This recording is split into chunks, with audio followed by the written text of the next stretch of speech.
Welcome to Meet Me Where I Am, the podcast where we examine what we believe, how we think, and why that matters. Each week, we break down a common logical fallacy, explore how it shows up in real life, and use street epistemology to ask better questions. Not to win debates, but to build understanding. Whether you're a curious skeptic, a lifelong learner, or someone who just wants to have better conversations, you're in the right place. Let's explore the street where beliefs and reason meet. Hi, I'm Ashley, and I'm here today with my mother, Sue. Hello. We have been trying to get this podcast launched for years now, and now we're doing it. We're officially doing it. We're just going to embrace the fact that we don't know what we're doing, and we're going to just let it go. Sure. So, well, because to this be is fair, very we important. started with a different concept, but yeah. So we're just trying to figure it out as we go. And we're going to meet us where we are, literally. Okay. It's super meta, right? Okay. So the whole idea of Meet Me Where I Am is really just I don't know. How do you explain the whole concept of our thing? So, oh my God. Meet Me Where I Am is where when you are dealing with people and in conversation, at work, at home, with kids, with adults, whoever it is, and they, react or act or say or do whatever, that you are actually, instead of trying to so much put your own spin on what's going on, try to meet them where they are by what they're saying, what they're doing, and what that's really right about listening more than it's about less getting across your point and more seeing what that person needs in that moment. So let's say your husband snaps at you, "Where's the ketchup?" And you're like, "Man, you're angry today," instead of saying, "Well, you really want that ketchup, don't you?" Right? I mean, I don't know. I mean, that's a stupid example, but it's fine. No, it's fine. I know what you mean though. Because there are so many opportunities throughout the day when we have those little interactions, and how many times you have one of those interactions and it's negative. It's a negative interaction. For sure. The person flipping you off, or the person, yelling at you from the next car over, or, the person who didn't let you, get into the cereal aisle. Right. Whatever it is. Right. It doesn't matter. It's microaggressions, right? It doesn't even matter what it is. We all feel it in different ways. Right. And in those instances those are times when you can say that person must really have something going on that's making them upset. I always wonder when somebody is tailgating me, why are they in such a hurry? Yeah. Instead of saying, "Look at this idiot," although I have said that. We've all said that. We've all said that. For sure. But also I also wonder, why are they in such a hurry? Are they trying to get to the hospital where a loved one is undergoing surgery or something? Or, are they late for an appointment? Are they going to be late for work and they're going to get fired? Yes. That sort of thing. So I don't always, but sometimes I give them some grace. Maybe that's what it is. It's a little bit of grace. It is. It's trying to not think the worst in other people and think the best in them. And you know what? They're probably going through something. I'll give you an example. My daughter is in a group chat with her friends, and I won't go into the full details, but she said one night that one of the friends removed everyone from the group chat and acted really out of character, right? Mm-hmm. And I was like, oh my, it seems like she's really sad. Why would she do that? And while all the other girls were bad mouthing her, saying she destroyed this group chat, she just deleted everyone from it. It's really super easy to create a group chat. It's not that big of a deal. Yeah. But I said to JoJo, what could be going on that is like causing her to want to pull back from all of her friends. Right. Lo and behold, she moved. She probably found out she was going to have to move and whatever. So in that, like, Right. JoJo got to say to her friends, like, hey, that's really out of ordinary for her to behave like that. Right. Let's give her a break. Like, maybe Yeah. she's going through something. And so, like, I was able to teach her that in that Yeah. moment. And that's what it is. That's like, you know, you don't always have the answer. Well, yeah. And one of the ways to say that too is it's not always about you. Yeah, exactly. You know, it's one of the things that I have tried to throughout my life whenever somebody says something sharp to me or, you know, that I thought could have been phrased better or whatever. I try to remember that this is them and this isn't necessarily about me. And maybe this is just how they handle things. Right. And try not, what I call it is like water off a duck's back. You know, it's just like, it's just going to slide right off. I'm not going to dwell on it. It's not going to soak in and right. make you worried or anxious about the rest of the day. I'm not going to put this into like this category of now they're this person to me. Right. Like, yeah. Exactly. If this is a one-off thing, then I'm not going to apply that one snippy thing to the whole rest of our interactions. Because together. It would be unfair to judge someone based off of one negative interaction. Exactly. Yes. And yes, there are certainly lots and lots of people who we have lots and lots of negative interactions with. And what I'm hoping that this podcast will do is give everyone the tools and the knowledge that they need to have better conversations with those difficult people. You know, right. It's because we want those difficult people to hear us. We want them to understand where we're coming from. So we need to understand where they're coming from. Right. And one of the ways that we can have these better conversations is to be aware of our own biases. Yep. How we made our decisions, how we came to our beliefs. And our own beliefs, yes. Yep. And then also the logical fallacies part of it is, yes, you can point out other people's logical fallacies, but the real learning and the real strength of knowing what these are is that you can spot them. Mm-hmm. You can point them out, but you can spot them and then you know how to deal with that. Yeah. You know, exactly. Instead of just saying, hey, that was a straw man fallacy, you can say, well, what you're basically saying here is this equals this, and that's not the same thing. Exactly. Instead of actually calling it the straw man fallacy. And so by knowing these things, these confirmation biases and the rules of respectable conversation and these logical fallacies, you can strengthen your ability to have meaningful conversations. If you want to call them debates, you can call them debates, but meaningful conversations with people. And we're not saying certainly to go out and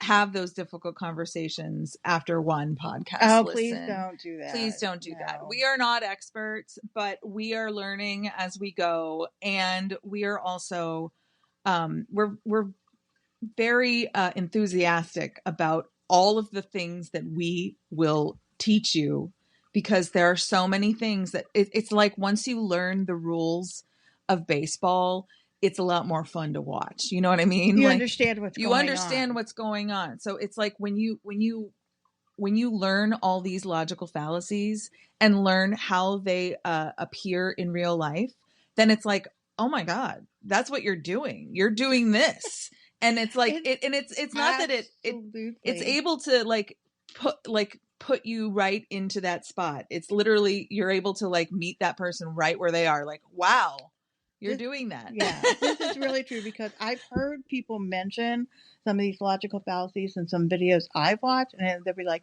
oh, they're doing this logical fallacy. And I don't completely understand it, the logical fallacy they're talking about.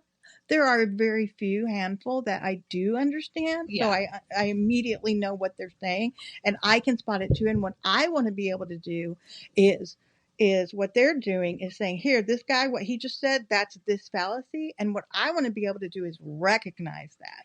And right now, I don't know enough about him. Like, I've heard about them. We've all experienced them throughout our entire lives.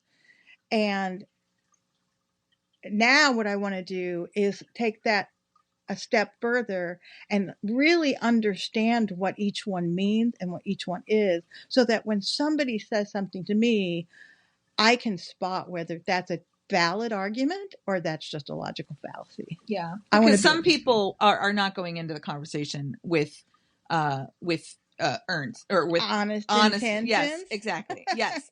Not everybody wants to be heard. Some people just want to, ruffle the, make waves or ruffle feathers, and those sorts of people we should not seek those ones out just yet.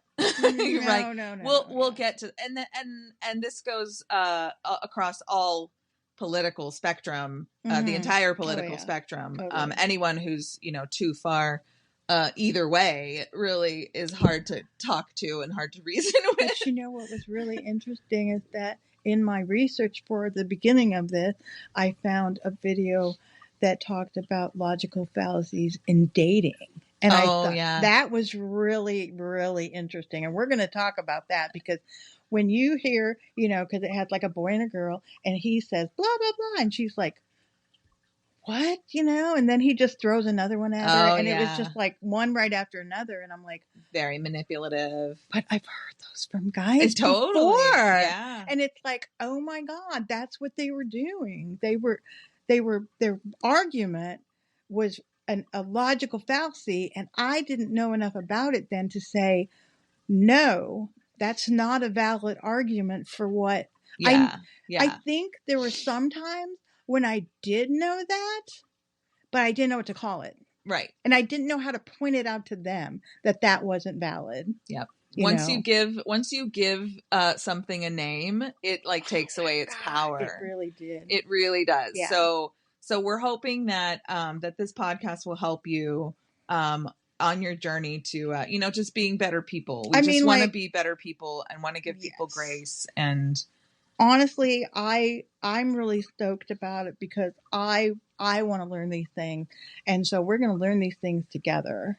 Yeah, we'll be right there with you, learning these things. We have a high school education. Each of us, a little bit of college. College. Yeah. I went to Second City in Chicago for training, but that was 2 years, 20 years ago. So fat lot of good that does now. But anyway, it doesn't matter. When we do improv, we'll let you take that one. Yeah, great. Thank you. I appreciate that. But so what's the main point? What's the real reason that we're doing this? I wanted to go into a podcast with my mother because I feel like both of us are very good conversationalists individually, but I feel like if we both have a conversation with someone, that there will be things that each of us will bring to the table that will highlight each other's. Yes. So I think move things along. Yes, I think that we will help each other. I think that you will, if you stay more grounded, then I'll stay more grounded, and that sort of thing. So we'll kind of keep each other in line. Okay. All right. And it's really, it's interesting, hearing your viewpoint on things and learning from you. And you've always been a strong woman in my life, and that's me, that sort of thing. So yeah, all the tattoos you have. What tattoos I have? Many tattoos. I'm kidding. She has no tattoos. 0 tattoos.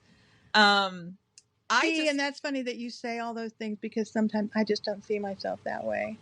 I know. And so to hear somebody else say it I know meaningful. that. Yeah.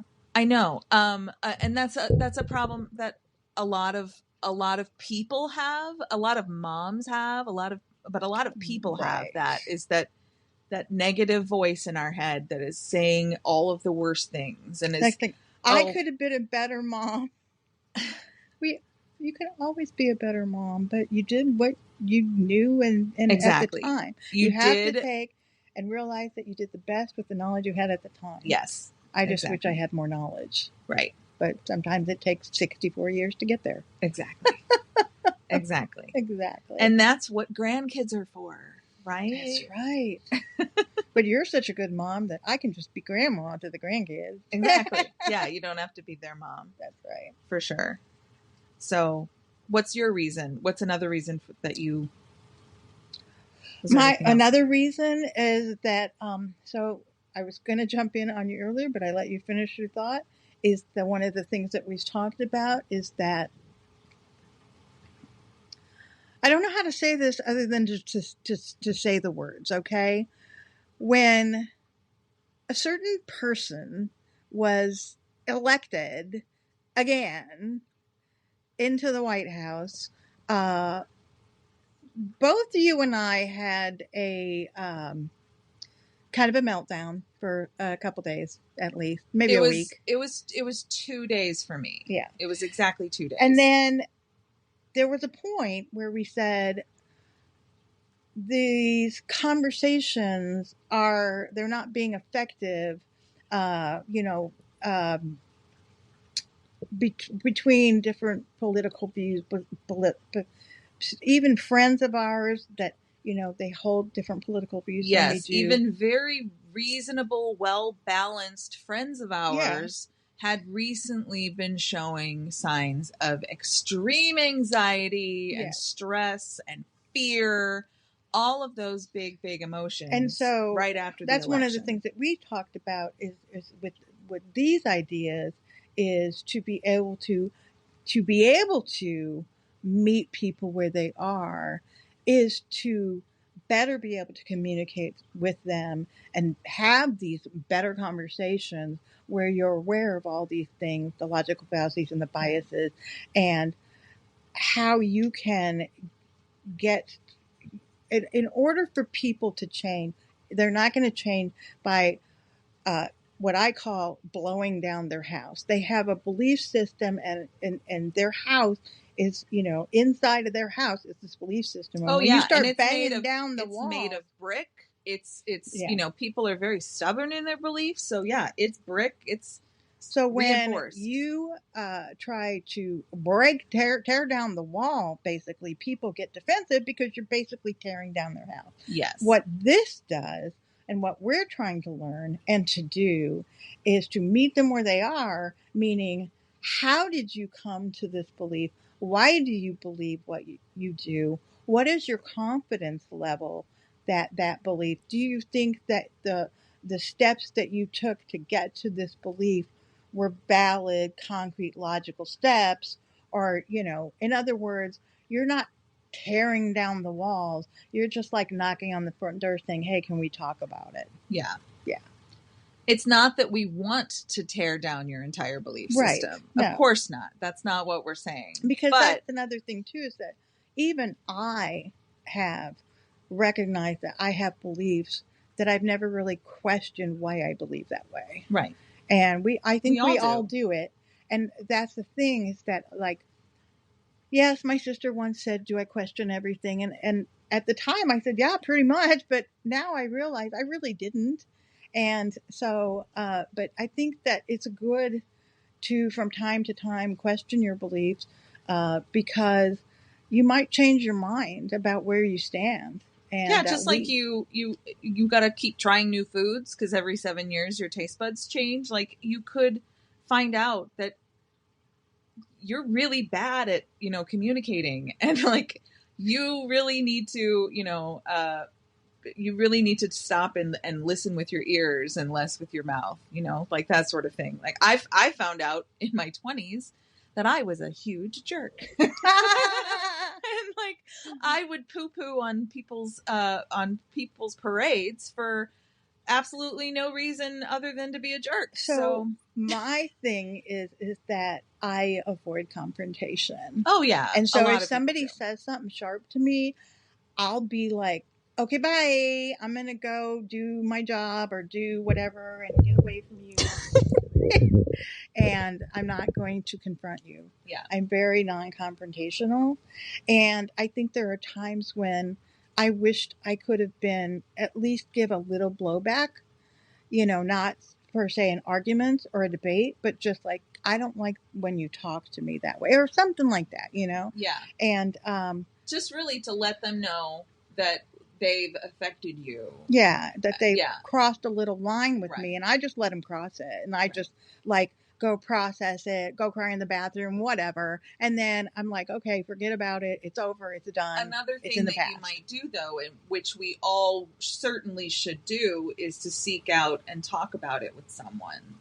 And what I have discovered, though, is sometimes in the talking about it, sometimes I get like really riled up and angry about it again. Yes. And it's because it's putting me back in that headspace. Yeah. And your body will remember the emotions that you felt when you felt them. So Yes. like, don't think that just because you are able to still feel those intense feelings that you're dwelling on it, or that you know what I mean? Like that you're focusing too much on it. It's so easy for us to say like, oh, well, whatever I'm doing is wrong. Whatever I'm doing is wrong. And I should just focus on other things. I think what you're saying is basically, I'm not sure if this is what you're saying, that sometimes it's okay to just vent. Yeah. But then let it go. Yeah. Yeah. Because I do that. It's because sometimes, and I'm absolutely. But I try to vent to people that are not the people that I'm venting about. For sure. No, of course. That's very important. But sometimes I will find that after I vent to someone who doesn't have a vested interest in it, they'll be twice as angry as I am. And I will take their anger and then be more angry about it. Right. Because I'm a Pisces, so I soak up other people's energies all the time too. And I'm also really good at reading people's energies. So like if somebody is passive aggressive to me, I'm like, yeah, that's not cool. But I still try to give people grace. I just recently had a not an issue. I'll say a conflict with a superior, and he just thought that he was being disrespected, and he thought that I was refusing work, and I wasn't. And it was weird because he was unable to see where I was coming from. He was literally unable to meet me where I was. So I had to like give him the breadcrumbs and walk him through like, look, when you don't respond to me via messages, then, it makes me think that you don't have time for me, or that sort of thing. So like, I was able to communicate really, really well how I was feeling, and he took it he respected it. Cool. Yeah. It was incredible. And but it was a hard conversation to start. It was a very hard conversation to start. And I was very you had to like, you told me about this, and you had to like psych yourself up to stay centered. Yes. I actually did a breathing exercise and a guided meditation for having a difficult conversation. It was literally putting your mind in the right mindset so that you could not only hear what they were saying, but also be able to communicate appropriately and not be overly emotional. Mm-hmm. And so like, I literally did that. It was 5 minutes before my call. And I think that it went really well. And it was because I came prepared, and I went into it with that understanding that like, look, I'm not infallible. I'll admit that again, in my 20s, when I was a huge jerk, I also went by the rule of I'm always right, and it was just kind of funny for a while. But then it wasn't. It actually rubbed people the wrong way a lot. So I can admit that was not super cool, and I can admit that was a mistake. So right. But the people that stuck around during my 20s. Not everybody stuck around. Not everyone stuck around. She was too much to handle. We've all been like everybody too much feels like too much sometimes. Everybody feels like I'm just too much, but you're not. You're just enough. You're just enough. And everybody, what I've discovered is that adulting is really, really hard, first off. Second is that everybody is doing it at different rates and paces. You know what I mean? Like, even if someone is, 42 and has a house and 3 kids, it doesn't mean that she has a retirement fund set up, or it doesn't mean that she has a wealth of knowledge about golf. And you know what I'm saying? None of those are related. So, like, it's just I forgot my point now. She just spaced out. Space cadet. Thanks, Mom. Spacing. I forgot my point. It happens. Anyway. It happens to me a lot. So, logical fallacies and unconscious biases. Everybody's got them. Everybody does them, but maybe we don't know what they're called. So, when you're having a debate or a discussion with someone and they just stop and say, whatever, you're stupid, then what do you call that?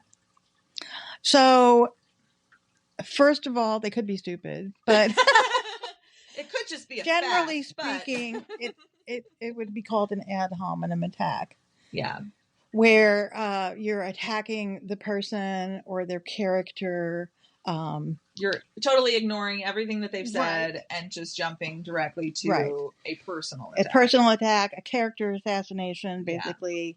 It's called an argument against the man or the woman or the person. The person.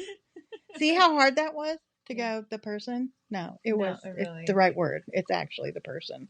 Because that is, I've seen that quite often. One of my, there's 2 probably right now in the political climate that we're in that are my least favorite, and that is libtard and maggot. Yeah. Nope, sorry. Those are the worst. And I'll be honest, I'm a liberal, but I just think when somebody just said, "Oh, you're just a libtard," that they lost me in the debate.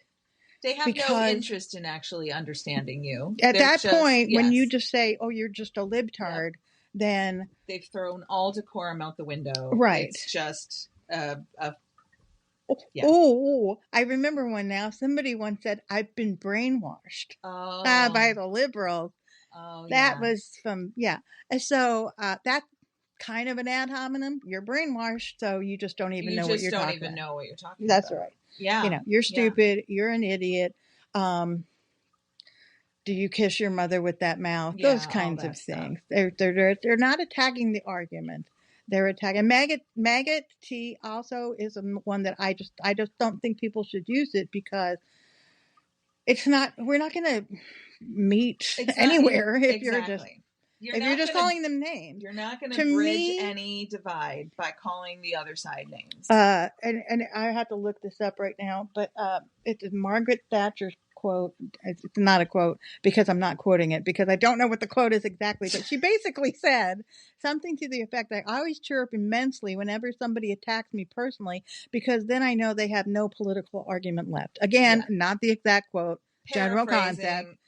And I thought, and I'm not that I'm a Margaret Thatcher fan because I'm not, but that's concept is a good point. If they're attacking you personally, then maybe they don't have a valid argument at all. They're out of arguments and they're just going for the jugular now. Right. Yeah. And so while I personally in conversations with people, especially online, I try never to do that because if I find that their arguments are just vapid and not valid, then I'll be more likely to just leave the conversation because I'm just not going to resort to that. Because in my mind, to me, using the ad hominem is like the 4th grade playground, Totally, yeah. It's very juvenile. It's very juvenile. Very immature. And it's funny to see how many grown people use ad hominem regularly. Like it's their birthright, like they just they can do that.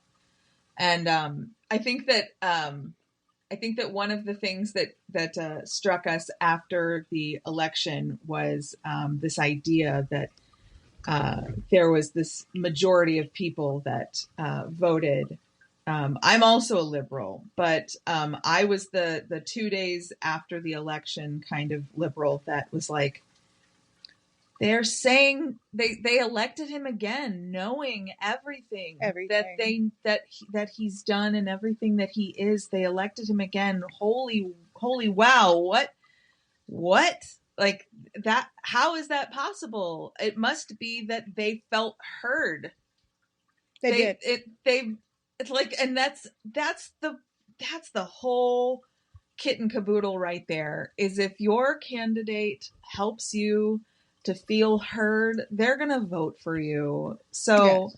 That is what we are desperate for on the liberal side at the moment. Oh my gosh. But what we can do in the meantime, until that, person appears, descending from heaven, to take us all away. I don't know where this is going. Where they're coming from. But I don't know where they're coming from. I don't know where we're going. All I know is it's going to be great. Until then, we have to just work one conversation at a time. One conversation at a time. I honestly do. That's another reason that I'm interested in doing this. It's because I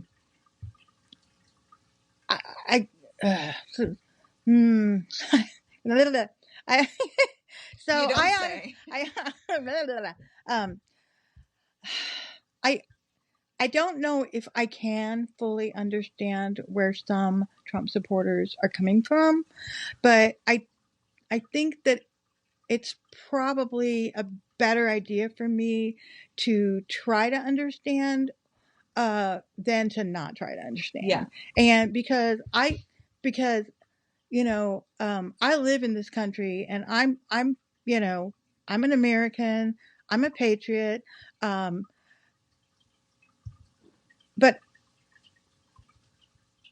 we all have to live together. Yeah, we do have to coexist. And part of that coexistence is, in my mind, not just saying, well, if you don't like it here, why don't you just leave the country? Yeah, because that's not a viable option for anyone. Not a viable option. It's really not. Yeah, that's not the point. Very few people. That's not the point. And that we have to coexist and we have to live together. And I think that sometimes, if you really, really look at it, we agree on more than we don't. Exactly. And that's something that really isn't talked about a whole lot. There is one specific person I can think who did talk about it, but he didn't get elected. So I know that's another story. But that's another thing too that I think if we understand that we have more commonalities than we do differences. I'm just thinking, like, I just saw Dairy Girls, in which they got the Protestants and the Catholics together, and then they just all were like, had this blackboard with the differences and the blackboards with the things in common. Yes. And they didn't come up with any things in common, and they had the whole blackboard filled with all these differences. That show was great. But then they finally said, we have parents, so that was our common thing.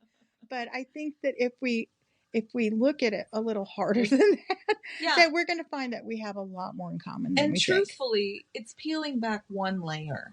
It's like peeling back a single layer of an onion and seeing that, there's a human being under that. Right. And some people want to remain anonymous on social media. Get off of social media. If you're having those conversations on social media and they're not going anywhere, surprise, they're not in it for good faith. They are in it to win it, okay? And that is not what you want to do with your time or energy. Yes, and that is one of the things that I will admit that, I have had some meaningful conversations with people on the other side of debates. But for the most part, on Twitter, it wasn't like that. It wasn't really going to go anywhere. Nobody was going to convince anybody of anything, no matter what you said, no matter how logical, how much facts and data you had backing it up. I can remember like 2 conversations that I had on Twitter that we actually came to an understanding of each other. Yeah. But out of the hundreds of conversations I had, that's a pretty poor showing. Think about all that energy that you wasted. Oh yeah, so I left Twitter because yeah, of that. for sure. That was one of the things that started us in this vein. Was, you know what, we just need to unplug from Twitter. And you said, well, I go there for news a lot, and you absolutely do, and a lot of people do. Yeah. But what I told you was that you're getting the news from all the other people telling you about the news and their opinions of it, Mom. Yeah. Like, you don't need that. That's true too. Yes. Yeah. And that is still a thing. Very much. Very much so. Yeah. And that's another maybe that's the great way to button this up is to bring it back home to talk about the fact that the news industry and the news outlets all do this too. They all do logical fallacies and have unconscious biases, but they're not unconscious. They're fully conscious, fully aware of their own biases. Well, this is true. And one of the things that has become what some people will consider a news source is an opinion piece. Exactly. And that is not. That's called an opinion. Right. And opinions, while they may be based in logic and reason. And what maybe you would agree with it. They may not be logical or reasonable or even a good opinion to have. Yep, yeah, exactly. So. Yeah. So once you're able to point out logical fallacies and these biases and see them play out on the news as well, because you can see the way that they're spinning the stories. You can see, like, if you've watched CNN or Fox News anytime in the last 8 years, it's very obvious which way they're both swinging, right? Mm-hmm. It's very obvious they're spinning everything that they talk about. It talks about the opposite, of what whatever. It talks about the other party being absolutely the worst. So, like, that's never productive. That's not productive. Learning these things, you're going to learn that your news sources, you're going to be able to spot those things. Yeah. And you're going to be able to spot them with your personal news sources and the other side's news sources. Yeah. So it's not just going to be a one-sided issue. I'm sorry, I don't want to use the term both sides, but it is a both sides issue. It's a national issue. It's an everybody does it issue. Everybody does it. Ourselves and we're not going to say, and first of all, or whatever, last of all, I want to say that we're not saying we've never done these things. Oh God, no. I'm totally, absolutely 100% sure. Although I can't recall specific instances of maybe while we're talking about them, oh yeah, I remember this one time, but we're guilty of cognitive biases. We're guilty of doing logical fallacies. We're also guilty of being in our own echo chamber on social media. Echo chambers, yes. And hearing exactly what we want to hear and our confirmation biases. We are no better than anyone else. And we are guilty of breaking the rules of civil conversation. For sure. We are absolutely guilty of that. We've all done it. We're not saying that we haven't done it. No. We're saying we're trying to be better. We're trying to be better. Be better. Oh no, be best. Be best? No, there's a guy who he does these videos like little YouTube shorts and TikTok or whatever, and he's a dad, and he brings he has girls, like 3 or 4 girls, and he does these videos where they're like, hey dad, I forgot to do my homework, and he's like, oh well, you're grounded or blah blah blah, and he's like, instead of that, he'll be like, well, why didn't you get this done? Well, what happened, And then he'll say, okay, well, you still lose your phone privileges for a couple of days or whatever. But he's telling everybody at the end, like, this is how you parent better. Yeah. And he'll say, at the end, do better. Yeah. Do better. So that's what we're doing. We're going to do every do better. Every day, we're going to wake up and we're going to just try to do better. Maybe we're going to come up with a better catchy phrase for us, but yeah. Be better, do better, be best, do best. It's definitely not be best. Do good. Do well. Do good. Do good. Dudley, do right. Do right. Do wrong. Do not do wrong. We'll figure it out. But meet me where I am. We're hopefully, going to be posting weekly episodes. And no, we're going to be doing weekly episodes. I'm just saying, hopefully posting it every week. I think we'll be recording it. No, we'll be posting it every week. Please stay tuned. Tell all your friends. And yeah. Oh, play the exit music. Do you have the exit music on your phone? Oh, hold on. I've got it. Hold on. I don't know where you put my phone. We're just going to play this. Blah, blah, blah, blah. Hold on. Andy, my son, my 12-year-old son, produced this this music on GarageBand. So if anybody has any idea for wonderful catchphrases for us to use at the beginning or the middle or the end of our podcast, please share, and we will credit you with a million nothings. We have no. What are you promising while I'm scrolling my phone? We're not good. Okay, wait. Any ideas that you have, we welcome any and all suggestions. Oh, here we go. Oh.